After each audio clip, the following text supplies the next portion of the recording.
네, 오늘 같이 나눌 설교의 본문의 말씀 우리 같이 보시겠습니다. 요한복음 10장 31절에서 38절까지의 말씀 한 절씩 나누어 읽겠습니다. 이때 유다 사람들이 다시 돌을 들어서 예수를 치려고 하였다.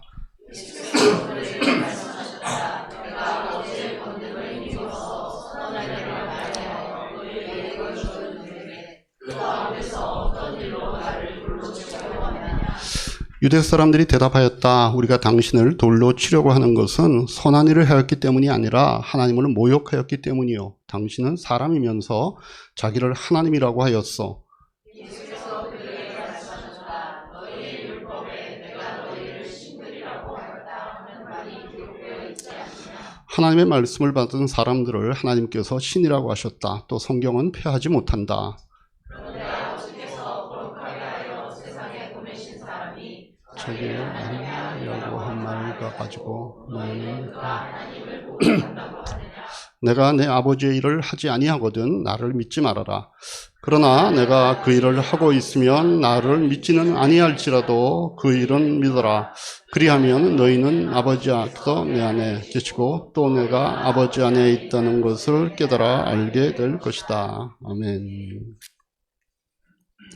네, 이 시간은 우리가 오늘부터 특별히 우리 주일학교 자녀들을 위해서 또 자체 예배를 드리기 전에 우리 어른 예배에 함께 참여한 이 시간의 의미를 찾기 위해서 올리브 브레싱이라고 하는 순서를 넣습니다. 이 순서는 우리 자녀들의 기도 제목을 놓고 같이 기도하는 시간입니다. 그래서 우리 자녀들 주일학교에서 기도 제목이 있거나 주일학교에 기도 제목이 있으면 언제나 저한테 알려주시고 또 우리 자녀들의 부모 되시는 분들도 자녀들의 기도 제목이 같이 교회가 기도할 필요가 있는 내용들이 있으면 알려주시면 이 시간에 제가 기도해 드리도록 그렇게 하겠습니다. 오늘은 이제 첫 시간이기 때문에 제가 그냥 자녀들을 축복하는 기도를 이 시간 하겠습니다. 우리 다 같이 기도하겠습니다.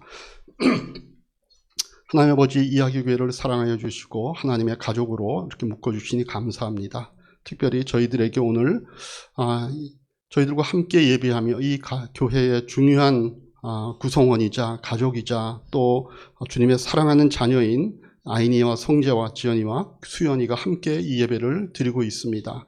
이제 오늘부터 자체 예배를 위해서 지금 이제 이동할 텐데 하나님 우리 이 4명의 자녀들 주님께서 축복하여 주시고 정말 하나님의 사랑받는 자녀로 잘 성장할 수 있도록 하나님께서 은혜를 더하여 주시기를 원합니다.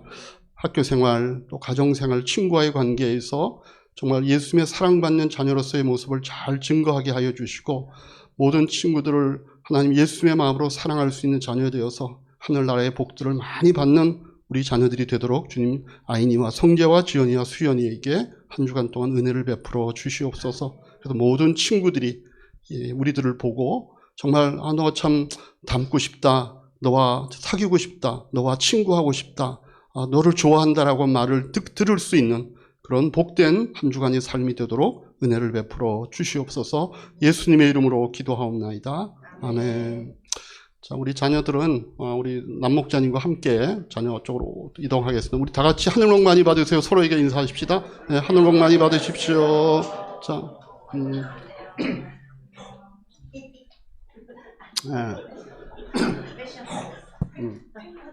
뭐 좀 어색하긴 하지만 어쨌든 우리가 뭐 이렇게 해서 요 시간들을 조금 더 잘 이렇게 만들어가는 시간이 되었으면 좋겠습니다. 말하자면 왜 약간 눈물을 흘리는 땀인가요?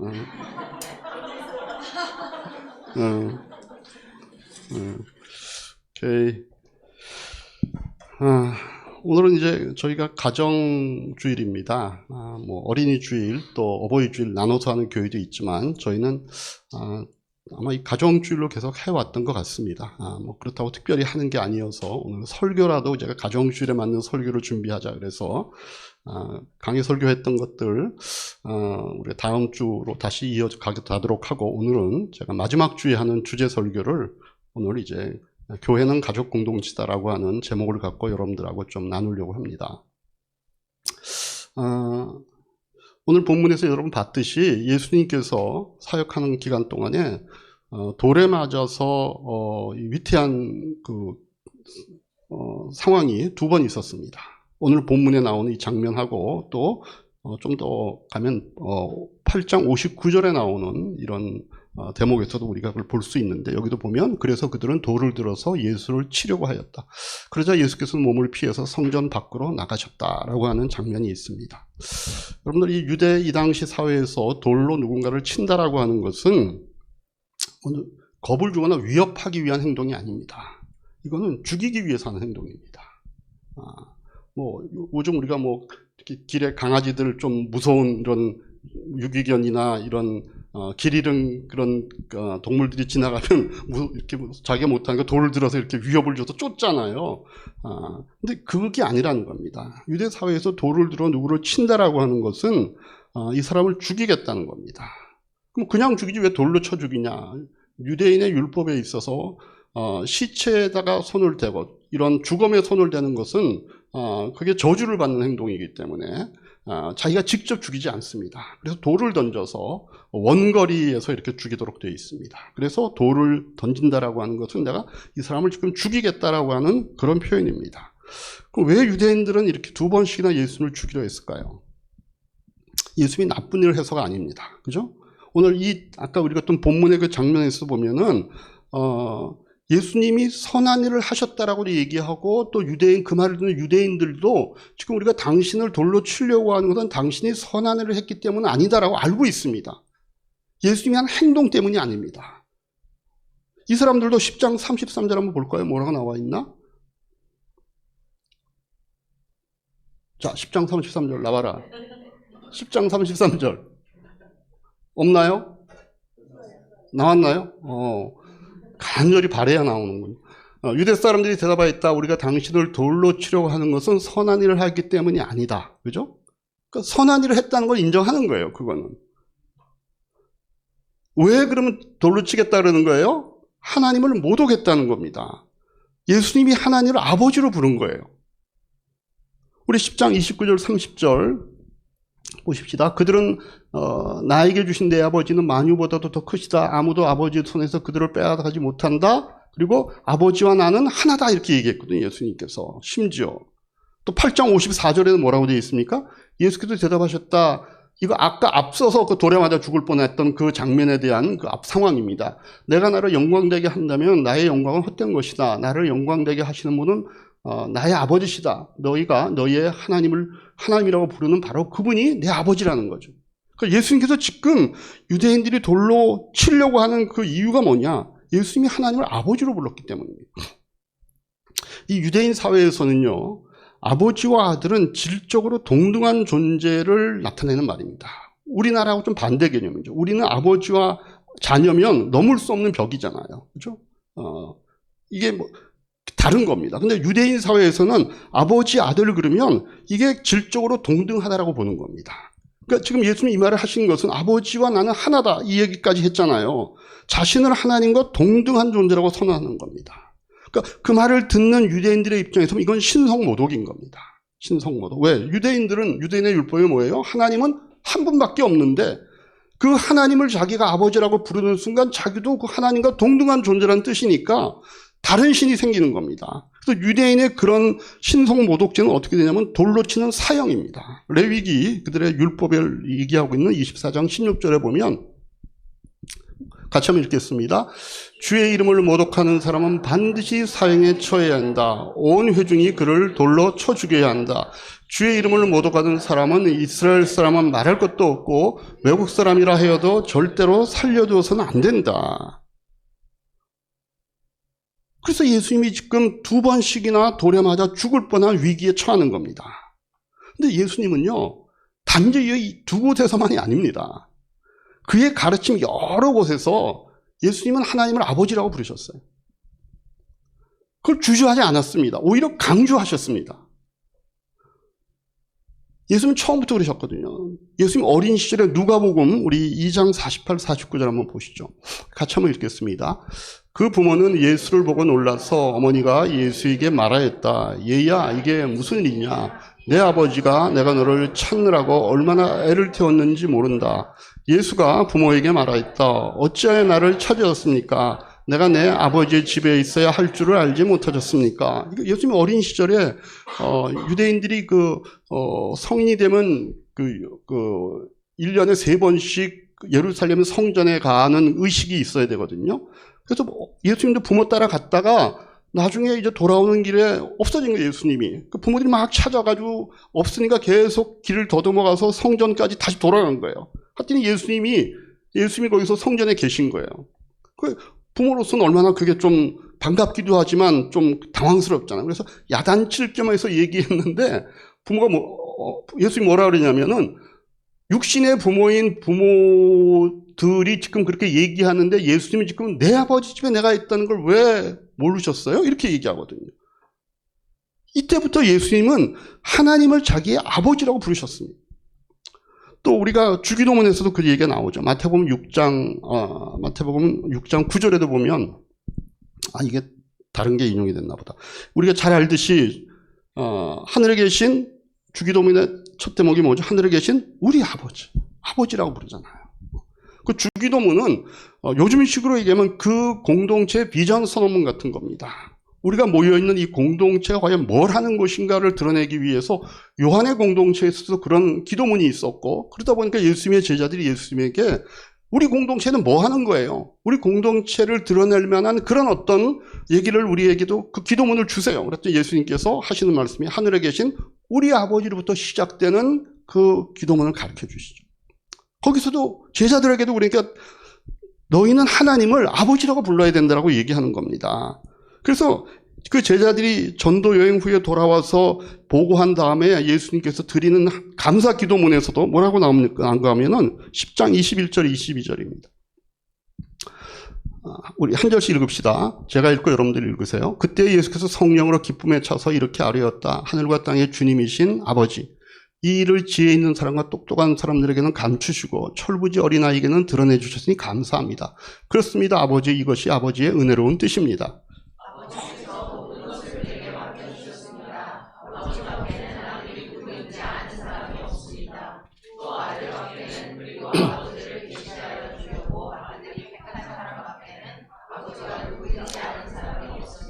그러니까 예수님께서 항상 이렇게 그의 어린 시절부터 그의 제자들에게 가르칠 때도 또 그의 사역의 모든 상황 속에서 하나님을 아버지라고 부르는 것들을 주저하지 않았어요. 오히려 느낌이 강조하는 듯한 느낌을 받죠. 자, 그러면 왜 예수님께서는 자신이 죽을 수도 있는 그 구실이 되는 하나님을 아버지라고 부르는 것을 그의 가르침과 사역의 중심에 두셨을까라고 하는 거죠. 죽을 수도 있는데 그럼에도 불구하고 그렇게 하셨다라고 하는 것은 예수님이 이 땅에 와서 지금 하시려고 하는 그 사역, 또 가르치려고 하는 그 가르침의 내용에 있어서 그게 가장 중요하기 때문에 그런 거 아니겠어요? 내가 목숨을 내어놓을지언정 이것만은 내가 분명히 얘기하겠다. 이것만은 분명히 가르쳐주겠다라고 하는 거거든요. 우리 옛날 일제강점기 때 독립운동하는 사람들 붙잡아다가 일본 사람하고 회유하잖아요. 너 이것만 부정하면, 이것만 안 하면 내가 네 목숨 살려주겠다. 그럼 뭐 대한독립 만세 외치지 말라는 거잖아요. 근데 안 그러잖아요.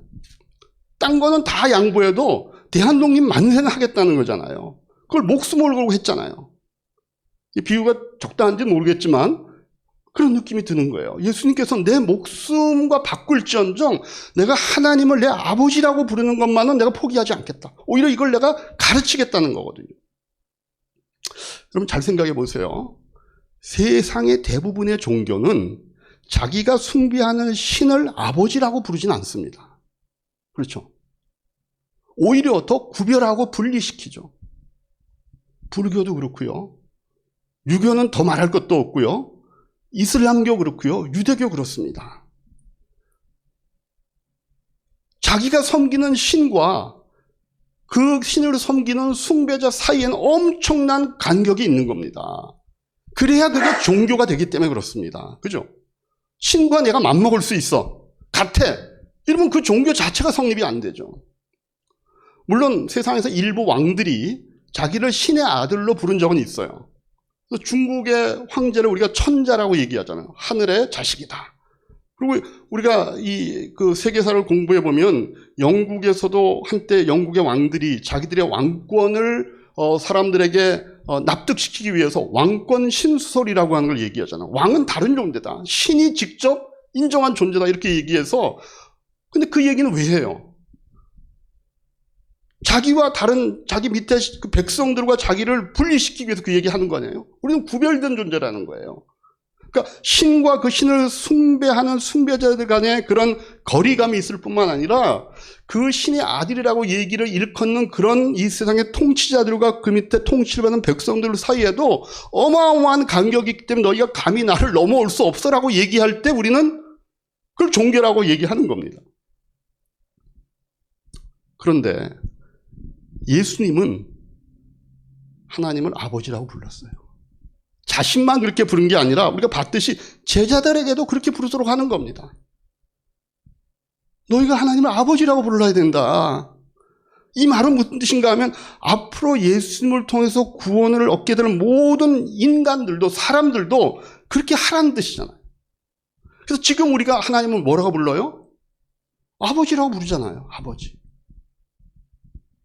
다시 말해서 기독교는 이 예수님에 의해서 세워진 기독교는 가족 관계를 기반으로 세워진 하나님의 가족 공동체라는 사실을 밝히시는 겁니다.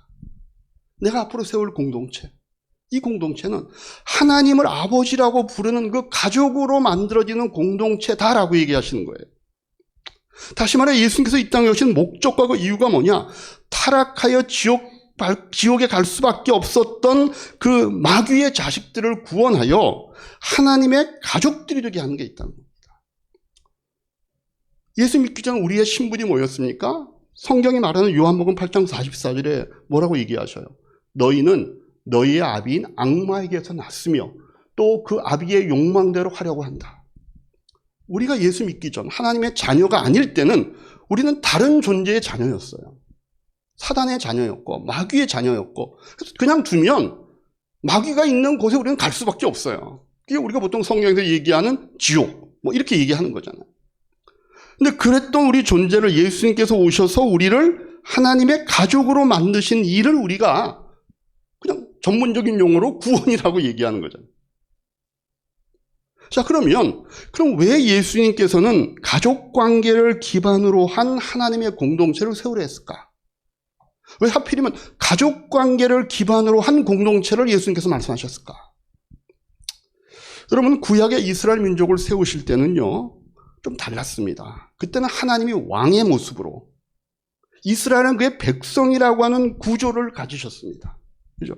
그래서 출애굽기 3장 10절 이스라엘 백성을 애굽에서 건져내실 때 하나님께서 뭐라고 하시면서 건져내시나를 보세요. 이제 나는 너를 바로에게 보내어 나의 백성 이스라엘 자손을 이집트에서 이끌어내겠다는 거예요.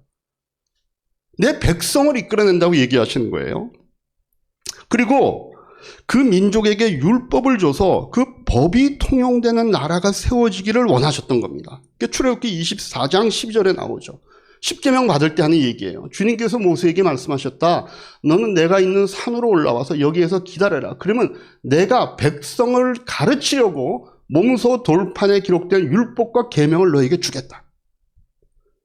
그래서 이스라엘은 이 이후에 하나님을 신으로 왕으로 섬겼지 아버지로 대하진 않았던 겁니다.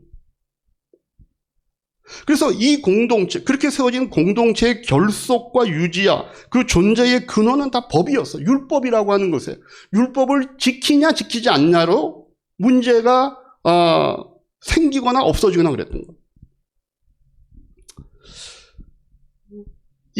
이런 개념, 그러니까 하나님을 신으로 왕으로만 대하고 아버지로는 생각하지 못했다라는 개념은 그 이스라엘의 역사에 가장 뛰어난 임금이었던 다윗조차도 그렇게 이해했습니다.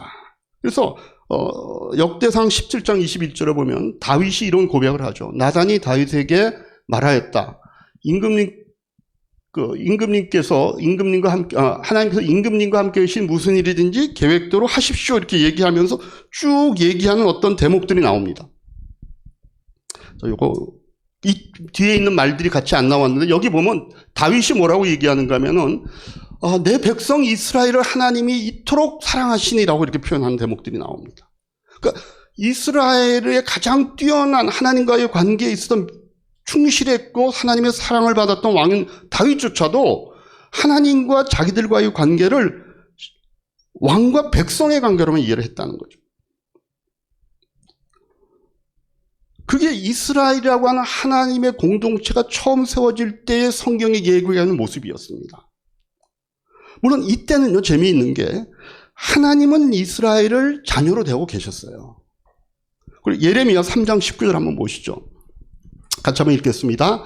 나는 스스로 이렇게 생각하였다. 내가 너희를 나의 자녀로 삼고 너희에게 아름 땅을 주어서 민족 가운데 가장 아름다운 유산을 받게 하면 너희가 나를 아버지라고 부르며 나만 따르고 나를 떠나가지 않을 것이라고 생각하였다. 그러니까 하나님께서는 하나님의 마음에는 늘 이스라엘을 자기 자녀로 대하셨던 거예요. 근데 이스라엘 쪽에서는 아직까지 이 하나님이 갖고 계신 하나님의 속마음을 이해할 수준까지 못 미쳤던 거예요. 그래서 이스라엘 입장에서는 늘 하나님을 그냥 왕으로, 그죠? 그들을 다스리는 주관자로만 생각을 했던 거죠. 자, 그런데, 그러면, 그럼 도대체 예수님은 오셔가지고 이 하나님과 우리와의 관계, 하나님과 그의 백성과의 관계를 이제는 아버지와 자녀와의 관계로 보도록 이렇게 하신단 말이죠. 그럼 이 종래에 있었던 그런 이스라엘이 우리에게 보여줬던 그런 공동체의 모습과 이제 예수님께서 우리에게 말씀하시려고 하는 가족을 기반으로 세워지는 공동체는 뭐가 차이가 있냐는 거예요. 그럼 보세요. 앞서 얘기했던 율법, 그 법으로 세워진 공동체의 존재 여부와 그 결속력은 뭐에 좌우되냐면 그 법에 순종했냐 아니면은 불순종했냐로 이어집니다. 그죠? 그 공동체가 유지되려면 그 법에 순종해야 합니다. 그 법을 지키지 않는 순간 그 공동체는 존재할 이유가 없게 되죠. 그리고 무너져 가는 겁니다. 그 이스라엘 백성은 그래서 무너져 간 거예요. 그러면 가족 공동체 존립의 기반은 뭘까요? 가족 공동체 존립의 기반은 이게 사랑이라는 겁니다. 그러니까 법으로 세워진 공동체는 그 법을 준 자와 그 법을 지켜야 하는 자가 구별되죠. 분리되고 그 격차가 엄청 큰 겁니다. 근데 가족은 뭡니까? 사랑으로 묶이는 운명 공동체입니다.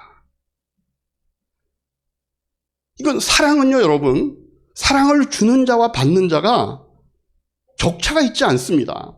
그 사랑이라고 하는 것들을 매개로 해서 있었던 격차도 없어지고 이게 하나가 되는 거죠. 그래서 하나님께서는 지금 예수님을 통하여 하나님과 인간이 사랑으로 묶이는 운명 공동체라고 하는 사실을 보여주신 겁니다. 물론 우리가 앞에서 봤듯이 구약의 예에서도 하나님은 그렇게 대하셨어요. 근데 사람들 쪽에서는 그냥 신과 숭배자, 왕과 백성의 입장으로 하나님을 대했던 겁니다. 근데 하나님은 이스라엘을 계속해서 자녀로 대해왔던 거예요. 근데 예수님이 오셔서 그걸 분명하게 세상 앞에 드러내 보이신 겁니다. 어떻게? 내가 사람과의 관계에서 원래 하고 싶었던 그 공동체의 모습은 가족 공동체이고 운명 공동체를 세우는 것이었다라는 겁니다. 그게 하나님이 원래 세상과 사람을 향해 갖고 있었던 하나님의 마음이셨다는 거예요. 예수님 오셔도 그거 선언하는 겁니다. 예수님이 하나님을 아버지로 부르는 그 이유가 바로 거기에 있는 거예요. 이게 원래 하나님이 세상 속에 세우고 싶은 공동체의 모습이었다. 사랑의 공동체이고 운명 공동체, 가족 공동체. 자, 그러면 왜 하나님께서는 이 가족이라고 하는 개념을 통해서 자신과 인간과의 관계를 설명하고 싶으셨을까요? 왜 하필이면 그 모델을 갖고 왜 가족이라고 하는 개념을 통해서 자신과 세상과의 관계를 설명하고 싶었을까요? 여러분, 가족이라는 게 인간의 경험 세계 속에서 감각되는 가장 기본적인 단위잖아요. 가족 그러면 우리가 따로 설명하지 않아요. 자기가 살고 있는 가족의 분위기가 거기에 맞든 안 맞든 사람이 그리는 가족의 형상이 있습니다. 그죠? 그 가족의 형상을 맨날 싸우고 다투고 죽이고 서로 시기하고 미움을 갖고 있는 가족의 형상은 없어요. 자기가 그런 가족의 구성원 속에 살고 있을지는 몰라. 그런 사람이라 할지라도 오히려 더 가족은 이래야 되는 거 아니야? 가족은 원래 이런 모습이어야 되라고 그리는 게 있어요. 그게 사람에게는 본능적으로 심겨져 있는 어떤 모습입니다. 그래서 따로 설명하지 않아도 우리가 직감적으로 가족 그러면 아는 게 있는 거예요. 그게 뭐예요? 성경에 보면 이런 표현들이 있어요. 이사야서 31장 5절, 누가복음 13장 34절에 이런 표현이 있어요. 같이 한번 읽겠습니다. 새가 날개를 펴고 둥지의 새끼를 보호하듯이 만군의 여호와께서 예루살렘을 보호하신다. 감싸주고 건져주며 다치지 않게 뛰어넘어서 그 도성을 살리신다. 누가복음도 보십시다. 예루살렘아 예루살렘아 예언자들을 죽이고 내가 파송된 사람들을 돌로 치는구나. 암탉이 제 새끼를 날개 아래 품듯이 내가 몇 번이나 내 자녀를 모아 품으로 하였더냐. 그러나 너희는 그것을 원치 않았다. 아주 부분적인 표현이지만 하나님께서 이스라엘 백성을 자녀로 대하고 있었을 때 갖고 계시던 마음의 한 어떤 부분들을 보여주는 거예요. 그래서 우리가 가족이 된다는 게 도대체 뭐냐, 식구가 된다는 게 뭐냐, 서로가 잘 되는 걸 바라는 거죠. 그 구성원들이. 그리고 그걸 위해 서로 헌신하고 서로 보호해주고 그걸 위해 희생을 감수하고 기쁨과 슬픔을 공유하고 서로의 성장의 밑거름이 되어주고 참고 인내해주고 축복하는 그 관계, 그게 사랑으로 묶여지는 가족 공동체의 모습들이죠. 그래서 우리가 예수님과의 관계에서도 결국 이 가족으로 묶여지기 때문에, 예수님과 우리가 가족이 되기 때문에 결국 어떤 일이 벌어져요? 예수님에게 일어난 그 일이 우리에게도 일어나는 겁니다. 예수님이 우리를 위해서 돌아가심으로도 그 예수님의 구원이 우리에게 구원으로 오는 겁니다. 예수님의 의로움이 우리의 의로움으로 오는 겁니다. 그죠? 그래서 우리의 슬픔이 예수님의 슬픔이 되고 우리의 고통이 예수님의 고통이 되어서 예수님께서 그 문제를 해결해 주시는 거죠. 이걸 한마디로 뭐라 그래요? 사랑으로 묶이는 운명 공동체가 된다라고 하는 겁니다. 이건 다르죠. 왕과 백성, 신과 숭배자여서 법과 순종으로 묶이는 공동체와는 달라지는 겁니다. 가족은요, 사랑으로 묶여지는, 사랑으로 하나가 되는 공동체가 되는 거죠. 여러분, 하나님께서요, 처음에 이 땅에 인간을 창조할 때 하나님의 자발적 사랑으로 만드신 겁니다. 하나님이 사랑해서 우리 인간을 만드셨습니다. 그리고 그 각각의 인간을 사랑으로 부부로 연결하십니다. 그리고 그 부부의 사랑에 의해서 자녀를 생산하여 가정을 이루게 하시죠. 그 가정의 원래의 모습은 하나님의 사랑을 받아 그것을 반영해내는 공동체여야 되는 겁니다. 그래서 그 하나님을 아버지로 부르는 사랑의 공동체가 이어지고 확산되도록 하나님께서 명령하시죠. 너희가 생육하고 번성하여 이 땅에 충만하고 이 땅을 다스려라.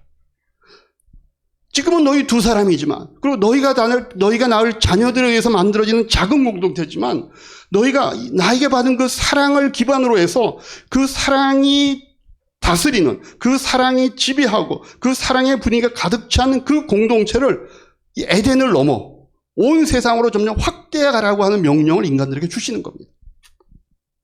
근데 인간이 실패하죠. 하나님을 의심했고 유혹에 빠져 하나님의 곁을 떠났습니다.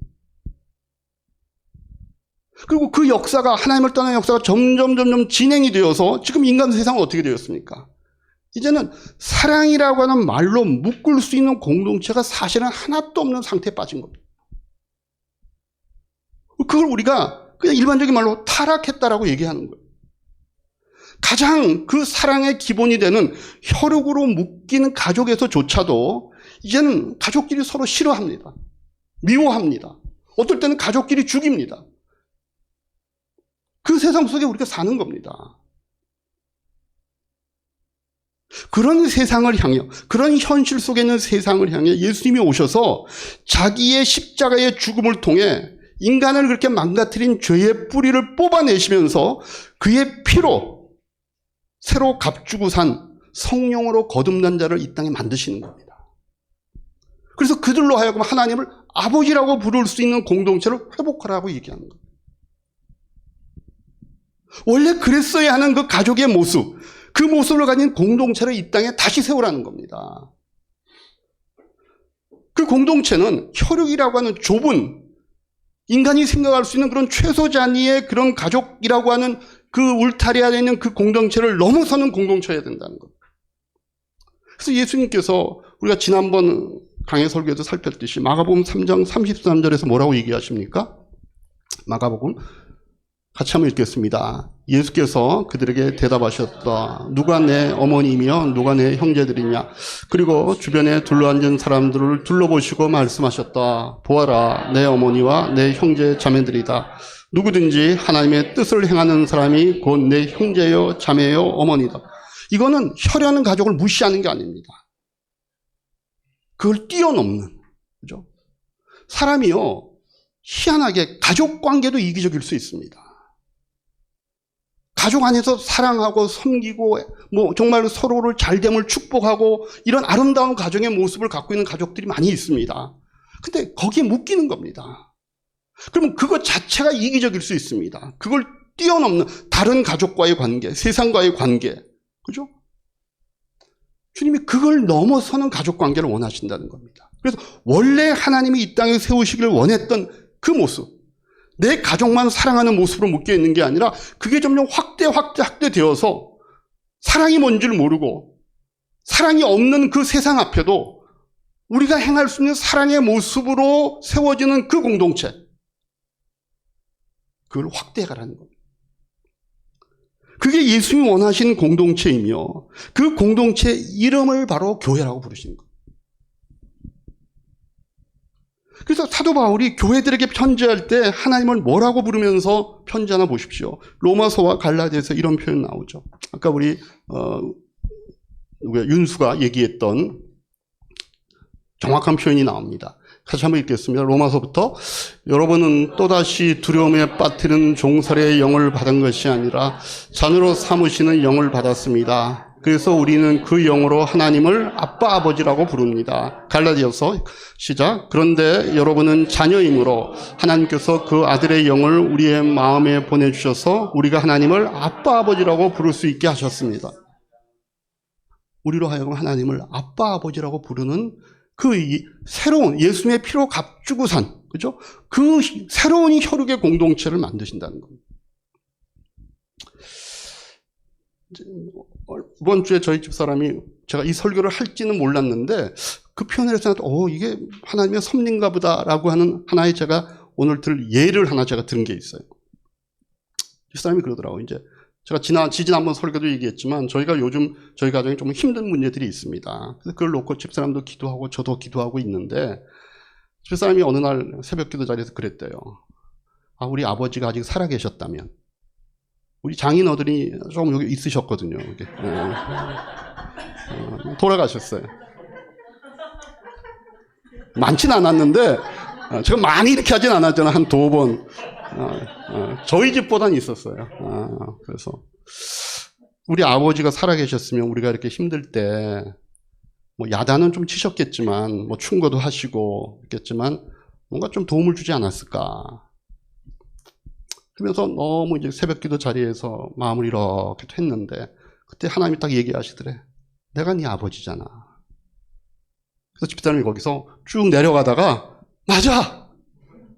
하나님의 아버지지. 육신의 아버지는 지금 안 계신데 원래 우리 아버지 되신 하나님이 계시지 라고 하는 걸로 저 가지에서 힘을 얻었다고 얘기했습니다. 그래서 우리의 아빠 아버지. 그래서 저도 요즘 이제 새벽기도 그 얘기를 집사람한테 들은 다음에 또 제가 이 설교를 준비하면서 요즘 제가 새벽기도 자리에서 기도할 때 그렇게 얘기합니다. 옛날에 하나님 아버지 이렇게 불렀거든요. 근데 요즘은 아빠 이렇게 부릅니다. 아빠 저 왔어요. 우리 힘든 거 아시죠? 지금 우리 교회 뭐 하려고 하는 거 아시죠?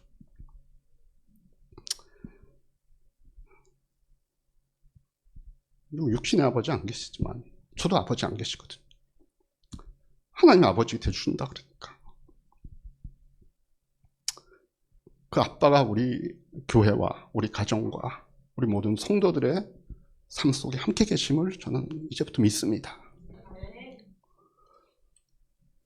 저는 교회가 그런 하나님의 공동체임을 믿습니다. 예수님이 그런 공동체를 세우기를 목적하셔서 제자들도 그런 목적으로 교회들을 세워갔습니다. 그게 교회의 역사입니다. 그리고 그 역사 속에 오늘도 목회하는 많은 목사님들이 결국 그런 교회를 세우기를 원해서 그가 있는 그 목회 현장에서 그 애들 쓰는 겁니다. 큰 교회는 큰 교회대로, 작은 교회는 작은 교회대로, 개척교회는 개척교회대로.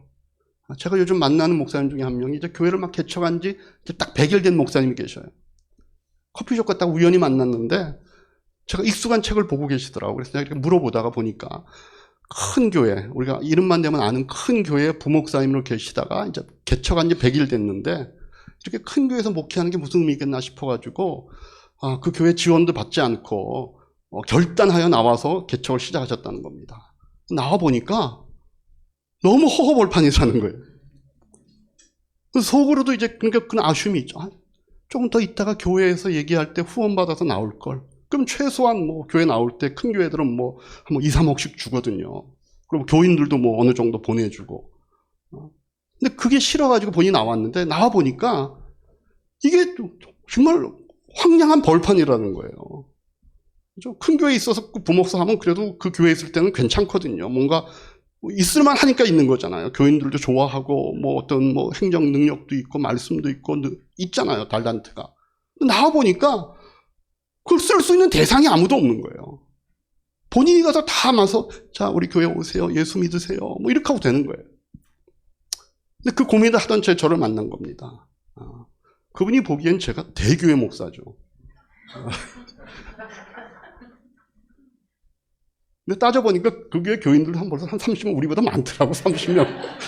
난 이제 모른 채 하고 그렇게 하고 이제 이런저런 얘기 우리 가정교회에 대해서 소개해주고 그래서 이제 이분하고 계속 만나면서 최근에 이제 진이엄도 가서 제가 진이엄도 소개해주고 갔더니 뭐 이런 데가 다 있냐고 너무 이 사장님이 너무 친절하다고 세상에 이런 카페가 어딨냐고 그래서 세상에 그런 카페도 있다고 뭐 이렇게 지금 얘기해주고 뭔가 가정교회 잘 할 수 있도록 제가 좀 뭐 우리 지금 하고 있는 그 책도 소개해서 좀 보라고 이렇게 하고 있습니다.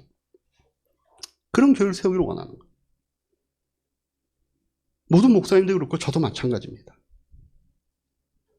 이야기교가 저는 그런 하나님의 가족이 되는 공동체가 되기를 바라는 거예요. 그래서 하나님과의 관계를 사랑으로, 사람과의 관계를 사랑으로 회복한 그 공동체, 그리고 그 사랑을 누리는 공동체, 그죠? 사랑하는 우리의 육신의 가족이 있지만 그렇지 못한 가족도 많잖아요. 요즘 보면요, 깨어진 가정들이 많습니다. 학교 가면요, 학교의 반 이상이요, 가족의 관계가 이미 깨어져 있는 데들이 많아요. 그 자녀들의 세대가 되면 더 어떻게 될지 몰라요. 이미 미국이나 유럽이나 이런 데서는요, 이제 가족이라고 하는 개념을 만들어내질 못해요. 이상한 가족의 형태가 나오는 거예요. 그러니까 우리 안에 그런 일들이 별로 없다고 해서 우리가 안심할 이런 세상에 사는 게 아닙니다. 그래서 원래 우리가 누리고 우리가 행복해하고 우리가 만들었어야 되는 그런 공동체, 그 가족의 공동체, 그거를 저는 오히려 교회에서 그걸 만들어내어서 육신의 가족에게까지 그것들이 전해졌으면 좋겠어요. 그죠? 원래 가족의 모습이 뭐여야 되는지. 저는 그래서 그 하나님이 우리에게 허락하신 그 은혜, 나를 아버지로 부르는 공동체가 너희 것이다 라고 얘기했던 이것으로 다시 혈육의 가족도 회복되고 인간관계와 사이도 회복되는 그 공동체를 이야기 교회 안에 우리가 만들어 가보길 원하는 겁니다. 우리가 앞으로 해야 되는 아까 쭉 스케줄이 나오잖아요. 그거의 가장 끝에 있는 그 정점은 그겁니다. 이런 과정들을 통해 우리가 그게 우리에게 설사 힘에 미쳐 못하더라도 그 마음을 갖고 우리 교회가 가야 된다. 그죠? 이야기 교회의 새로운 진이엄식으로 얘기하면 새로운 소사이어티, 그죠? 새로운 대한가족, 새로운 대한공동체. 그래서 우리가 하나님의 사랑을 충분히 느끼고 그걸 누군가에게 나누고 그걸로 그렇지 못한 육신의 가족들을 회복시키고 그 축복을 나누기를 원하는 이 모습들이 이야기 공동체, 이 작은 공동체에서 시작해서 확대되어 나가기를 주님의 이름으로 축복합니다. 기도하겠습니다. 기도할 때 들으신 말씀 생각하면서 내가 뭘 하나님 앞에 감사할지, 뭘 회개할지, 뭘 결단할지 물어보시고 하나님 주신 음성이 있으면 주보에 노트에다가 또 주중에 여러분들 기도 제목 삼으시고 또 목장에서 나누시기 바랍니다.